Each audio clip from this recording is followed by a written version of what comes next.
What were you thinking? Chapter 4. Now, I've been carving this stone for a while, and it's not something that had been used by sculptors in the past. And truthfully, it was only discovered, unearthed, maybe 60, 40, 50 years ago. They're a little tough to get information out of, the quarry guys. And I was just starting to learn how to carve when I found this stuff. So essentially, I taught myself stone carving on this material.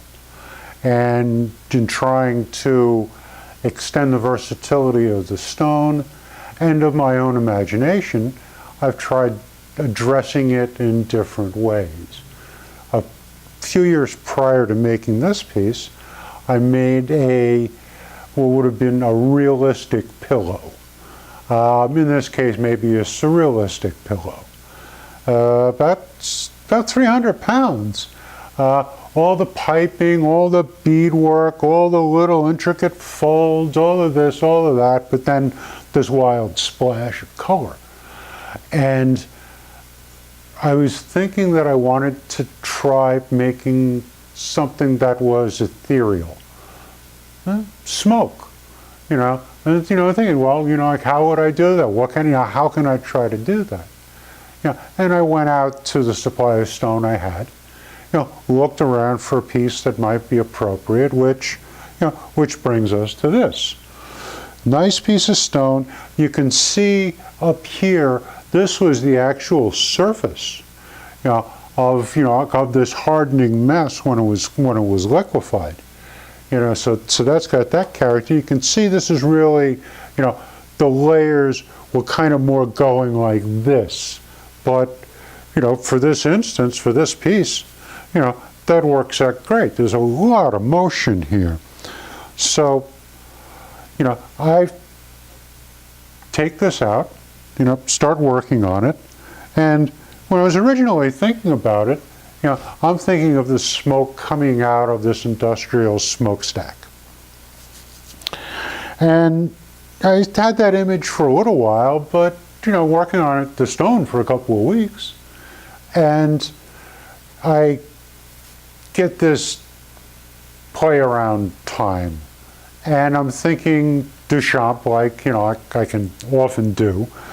And one of the pieces that he did, a modified ready-made, was an advertising flyer for Sapelin paints. Sapelin enameled. There's a drawing of a young girl painting a crib on it. He changed the wording to read Apollinaire enameled. Not that big of a change, but for us Dada surrealists, this is an iconic piece. So I'm thinking, well, paint cans. What could I do with a paint can? That something, a little label, and then. But I'm visual. Nothing's really clicking. So I go back to the industrial smokestack. Okay, how do I manage to make that look? And I'm still thinking of a paint can. So then I got the idea, well, this isn't smoke. This is exploding paint.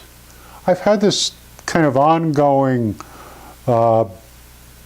it's kind of ironic. This stuff, I love this stuff. This is great, but nobody believes that I can do this. Everybody goes, oh no, that's, it's just too far. Now, there was an article in the East Hampton Star, a local paper out where I was, had me on the cover of the art section, talking about me with the stone, talking about me with the, with the wood sculptures, and and I'm working a couple of days later out, and I'm out in front of the studio. I got a piece, I'm working on. I got a little spray bottle next to me. I got rock all over the place, and I got the studio behind me. I got the doors wide open. It's a nice day. And this woman drives up. She introduces herself. She's the chairwoman of the Bridgehampton Watercolor Society. which is, a relatively big deal. And, she says, I saw the article, I wanted to come over and see what you're doing, and, and I was like, well, here's the stone, and I'm showing her this, and, I'm spraying on it that, and she's looking around back in my studio, and she goes, I'd like your work so much more if you didn't paint it. Well, this is actual stone. You see the pieces over there? You see, like I'm spraying at them, this and that, this is the way the stone comes. And she looks at me and she goes, no, you can't possibly do that. And she storms off and drives away. So, so this is new stuff, like, as strange as that may sound. So, I'm still thinking paint can. At the same time that I'm thinking, this molten industrial smokestack. And I kind of put two and two together. And I get a empty paint can.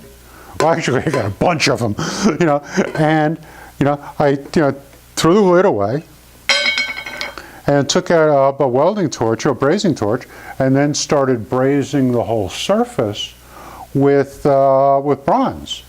So, and getting it right so it's got this kind of blistering appearance to it. And that's what we have down here. But this is, and this this is the third one. I'm blowing holes in this. I've never done this before, so this is all, gotta get the touch down, gotta get this so it, it looks like it's hot enough that you don't want to touch it, and then, clean it up and put an English bronze finish on it, so English brown, I think it's called. So I got my paint can in there.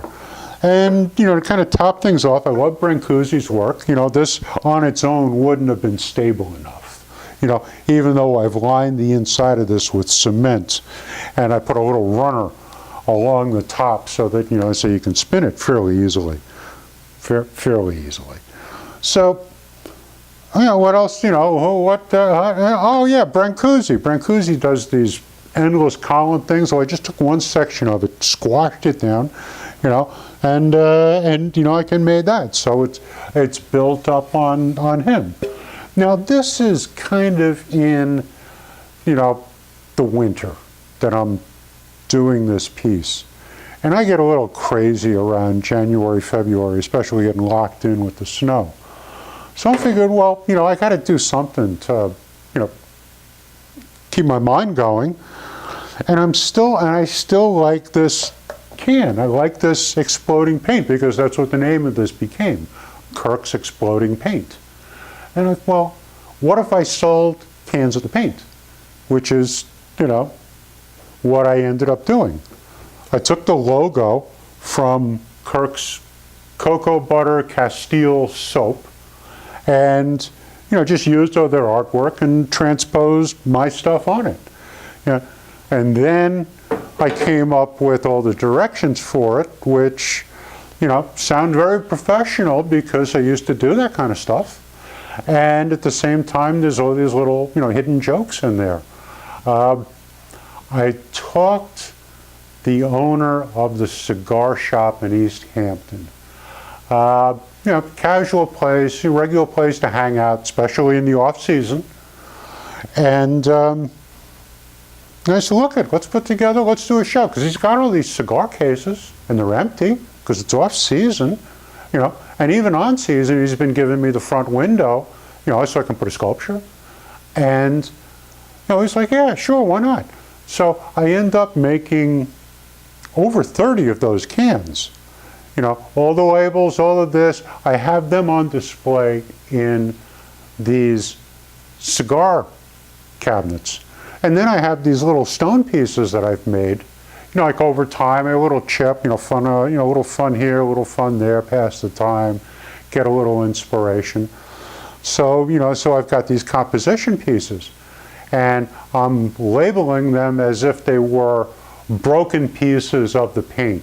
Something went wrong, and then, and then I've got a separate page of instructions explaining how I developed this. I was part of, a couple of missile programs, which is true, and, working with the military on this explosive paint to be able to protect tanks. And, it's just fun, I mean, nothing happened with the show, it went up, it went down, it was just, something to laugh about, which is, all that I needed. And it must have stuck in someone's mind, because at the end of the summer, this woman comes back to the cigar store and says, I want to buy a can of that exploding paint. And Dennis, the owner of the store, goes, no, that was an art show. That wasn't, and she goes, no, I saw the cans of paint. I know, I want to buy one of them. And Dennis is, I mean, he had to go to lengths to explain to this woman that this paint did not exist. So, maybe that was another small success on, like on my behalf. And that's going to wrap it up for another installment of What Were You Thinking? This has been Chapter 4.